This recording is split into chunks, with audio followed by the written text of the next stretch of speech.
அனைவருக்கும் ஆனந்த வணக்கங்கள். உங்களை சந்திப்பதில் ஆனந்தமே.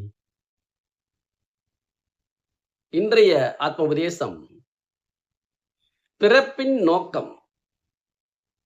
இதை பற்றி இன்று பார்ப்போம். ஒரு மனிதனுடைய மொத்த வாழ்க்கையுமே எதை நோக்கி செல்கின்றது என்று பார்த்தால், ஒவ்வொருவருடைய நோக்கத்தை சார்ந்துதான் நகர்கின்றது. உங்களுக்கு எல்லாருக்கும் இது தெரிஞ்ச விஷயம் எல்லாமே. தெரிஞ்ச விஷயம்தான். ஆனால் சற்று இதை பற்றி சிந்திக்க வேண்டிய அவசியம் உள்ளது.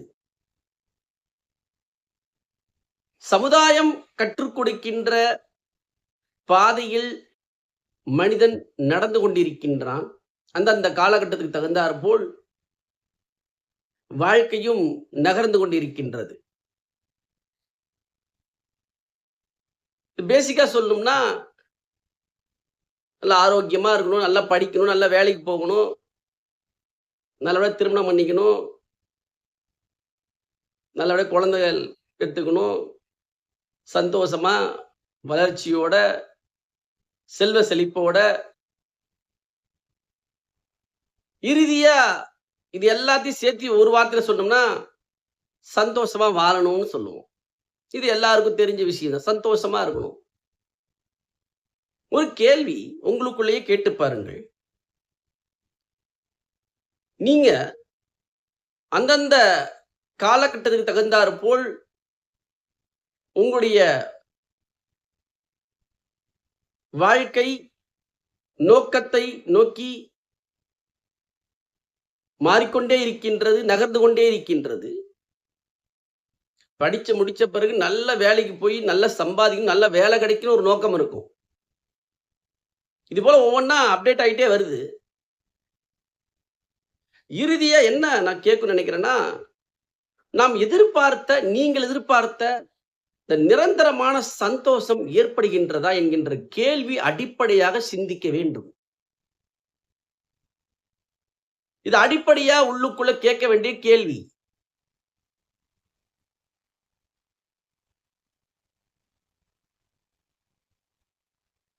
இந்த நிரந்தரமான சந்தோஷம்ங்கிற வார்த்தை நீங்க தெரிஞ்சுக்கணும். நீங்க எதிர்பார்க்கிற நிரந்தரமான சந்தோஷம் தான்.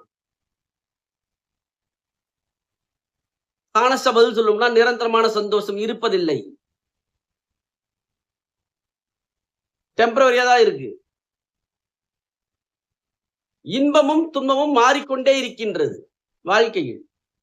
ஆனால் எதிர்பார்ப்பதோ நிரந்தரமான சந்தோஷம் என்கின்ற ஆனந்தம்.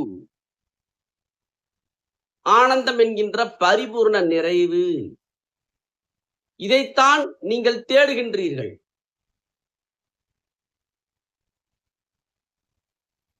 இந்த பிறப்பின் நோக்கம் சந்தோஷமா வாழ்றது, நிரந்தரமா சந்தோஷமா வாழ்றது சரி. ஆனால் அதற்கான வழி என்ன? அதுதான் இங்க மிக முக்கியமான ஒரு கேள்வி.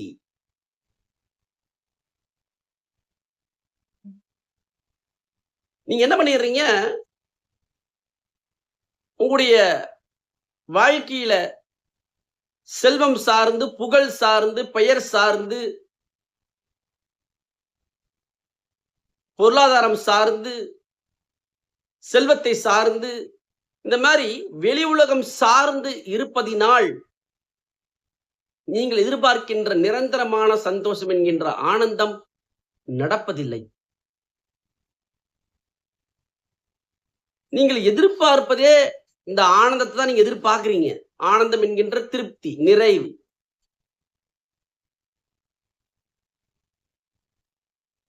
இது எப்பொழுதுதான் ஒரு மனிதனுக்கு நடக்கும்?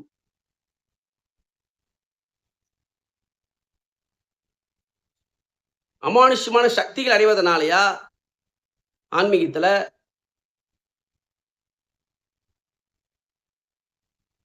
அல்லது மன அமைதி ஏற்படுவதனாலயா? இல்ல உணர்ச்சி முடிச்சுகள் தொந்தரவு பண்ணாம இருக்கும்போது நடக்குமா? என்ன நடந்தா ஒரு மனிதன் எதிர்பார்க்கின்ற பரிபூரண நிறைவு? நல்லா கவனிச்சுக்கங்க. சமுதாய வாழ்க்கையாகட்டும், ஆன்மீகமாகட்டும், நீங்கள் எதிர்பார்க்கின்ற பரிபூர்ண நிறைவென்கின்ற ஆனந்தம்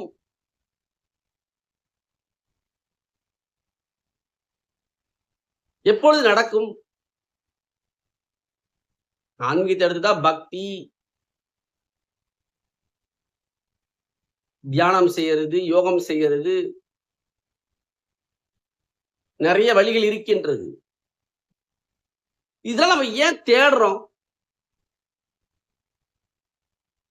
ஏதோ ஒன்று உங்களுக்குள் நீங்கள் நிறைவாக உணரவில்லை. இது ஆழமாக புரிந்து கொள்ள வேண்டும். உங்களுக்குள்ள நீங்க எதிர்பார்க்கின்ற பரிபூர்ண நிறைவென்கின்ற ஆனந்தம் உணராதனாலதான் சமுதாயத்துல தேடுறோம், ஆன்மீகத்திலையும் தேடுறோம். அது ஃபில்ஃபில் ஆகலினா இது நமக்கான வழி இல்லை, இது சரியில்லைன்னு விட்டுறோம். சற்று கவனியுங்கள். நீங்கள் யார் என்பதே ஜீவாத்மா. இந்த ஜீவாத்மா என்பது பரிபூர்ண நிறைவென்கின்ற ஆனந்தத்தில் தான் இருக்கின்றது. நீங்கள் அந்த இருப்பிலே தான் இருக்கின்றீர்கள் என்பதை உணரும் போது நீங்கள் வெளியில் தேட வேண்டிய அவசியம் இல்லாமல் செல்கின்றது. இதுதான் பிறப்பின் நோக்கம். பிறப்பின் நோக்கம் என்பதே நான் பரிபூர்ண ஆனந்தத்தில், நிறைவில், திருப்தியில், ஆத்ம ஆனந்தத்தில் தான் இருக்கின்றேன், அதுதான் நான் என்று உணர்வதேதான் பிறப்பின் உயர்ந்த லட்சியம், நோக்கம். இப்ப சமுதாய வாழ்க்கை தேவையை தவிர அதனுடைய உச்சம் ஒன்றும் இல்லை. என்ன 1 லட்சம் சம்பாரிச்சா 5 லட்சம் சம்பாதிப்பீங்க, கோடிக்கணக்கில் போகும், அவ்வளவுதான். Now it's a digital count. அப்படி மாறிடுச்சு. நவ் டிஜிட்டல் மணியா மாறிடுச்சு, அவ்வளவுதான்.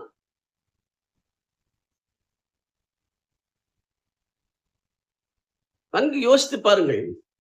நினைச்சதெல்லாம் அடைஞ்சாலும் கூட ஏன் ஏதோ ஒரு விஷயம் உள்ளுக்குள்ள பெண்டிங் ஆயிட்டே இருக்கு. சில பேர்லாம் சாமி எங்க நினைச்சதெல்லாம் நடந்ததுன்னு கேக்குறீங்களா? சில பேர்லாம் நினைச்சது எங்க நடந்துச்சு அதுவும் நடக்கின்றது, அதுவும் நடக்காமல் போகின்றது.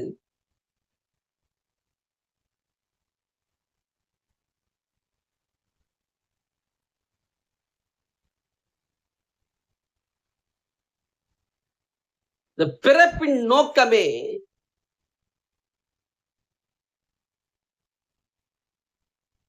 நீங்க நல்லா யோசிச்சு பாருங்க.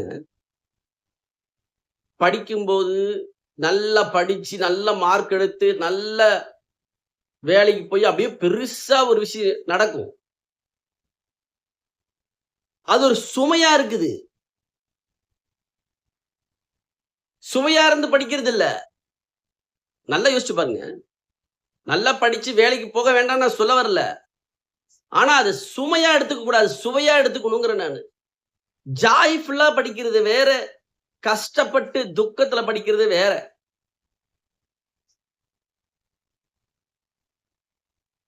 தன்னை வருத்திக் கொண்டு செய்வதனால் டிப்ரஷன் தான் நடக்குது. படிக்கும் போதே இனிமைத்தன்மையோடு, சந்தோஷத்தோடு, நிறைவோடு படிச்சோம்னா ஞாபக சக்தி அதிகரிக்கும். சுமை இல்லாமல் இருக்கும். மொத்தமா என்ன சொல்ல வரேன் அப்படின்னா, எந்த வேலை செய்தாலும் சரி, எந்த தவங்கள் செய்தாலும் சரி, எந்த யோகங்கள் செய்தாலும் சரி,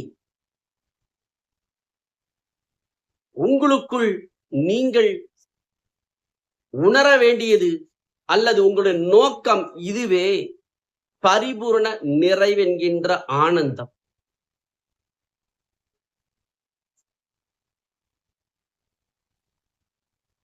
அதனாலதான் டீஃபால்ட்டா ஒரு மனிதனுக்கு நிம்மதி, ரிலாக்ஸ், சந்தோஷம், உற்சாகம், சுறுசுறுப்பு, உத்வேகம் இதெல்லாம் பிடிக்குது. இது எல்லாம் சேர்ந்ததுதான் ஆனந்தம் நான் சொல்றேன். ஆனந்தம் ஒரு உணர்வு.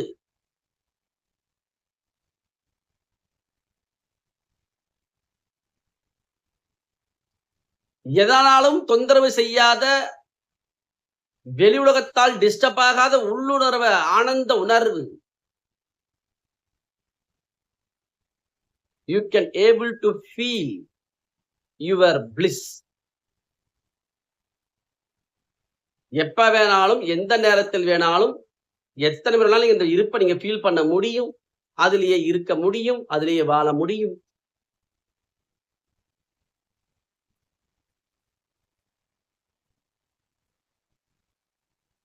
இதுதான் பிறப்பின் உயர்ந்த லட்சியம், உயர்ந்த நோக்கமாக கருதுகின்றேன். இதை உணர்ந்த மனிதனுக்கு வாழ்க்கை இனிமையாக மாறுகின்றது.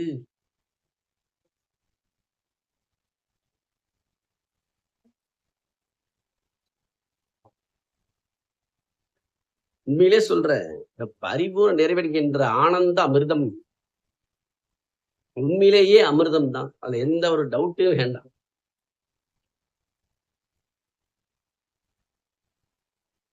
எந்த ஒரு செயலாலும், வெளியுலகம் சார்ந்த செயலாலும் இந்த ஆனந்தத்திற்கு ஈடே இல்லை. அதுதான் பேரின்பம், சிற்றின்பம் என்கின்ற பெயரால ஞானிகள் சொல்லியிருக்கின்றார்கள். இந்த பேரின்பம் என்கின்ற பேரானந்தம் உண்மையிலேயே வாய்ந்தங்கிற திருப்தியை தந்து கொண்டிருக்கின்றது.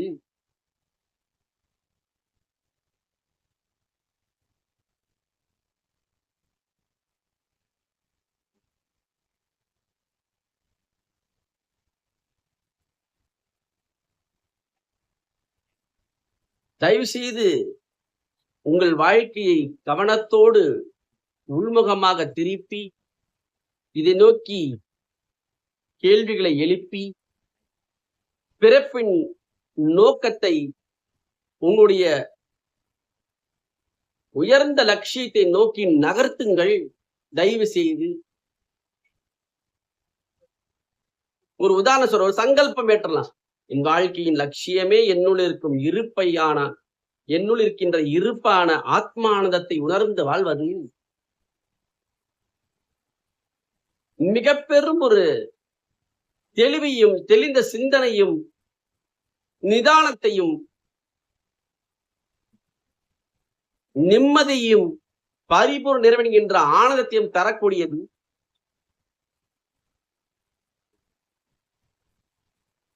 இதுவே பிரபஞ்ச சக்தியின் நோக்கமாகும்.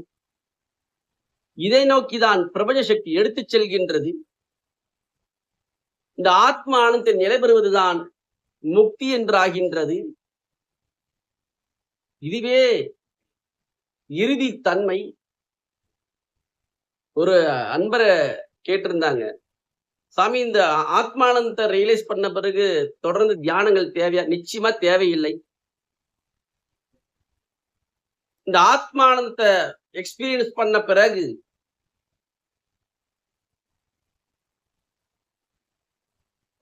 முதல் நிலை, இரண்டாம் நிலை செய்கின்ற தியானங்கள் தேவையில்லை.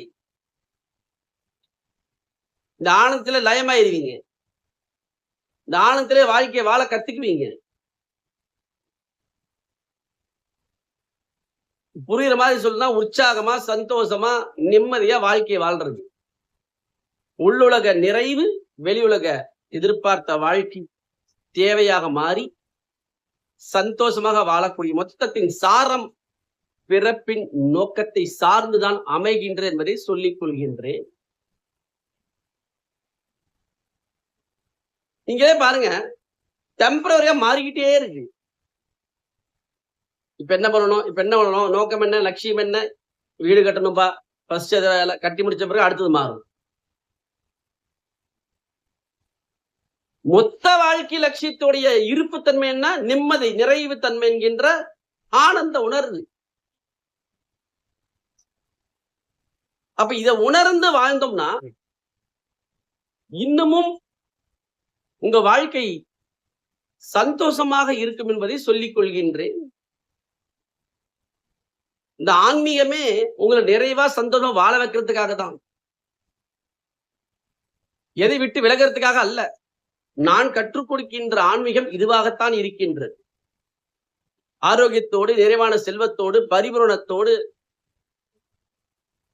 இனிமையான உறவுகளோடு வாழ்க்கையை வாழ்ந்தோங்கிற திருப்தி தன்மை தருவதுதான் யாம் கற்றுக் கொடுக்கின்ற ஆத்ம ஆனந்தம். எல்லோரும் உங்கள் பிறப்பின் லட்சியத்தை, நோக்கத்தை, இருப்பை நோக்கி திருப்புங்கள். தயவு செய்து இந்த லட்சியத்தையும் சாதாரணமாக எடுத்துக்கொண்டு டைம் பாஸ் பண்ணிடாதீங்க. ஃபர்ஸ்ட் ப்ரியாரிட்டில இதை மூவ் பண்ணுங்க. உங்கள் வாழ்க்கை உங்கள் கையில். வாழ்க்கை வாழ்வதற்கு அனைவரும் ஆனந்தமாக வாழுங்கள். பிறப்பின் நோக்கம் ஆத்மானந்தத்தை உணர்வதே என்று உணர்ந்து அதை நோக்கி நகர்வீராக. எல்லோருக்குள்ளும் ஆத்ம ஆனந்தம் பொங்கட்டும். நன்றி. மீண்டும் சந்திக்கின்றேன். ஆனந்தமாக வாழுங்கள். ஆனந்தம்.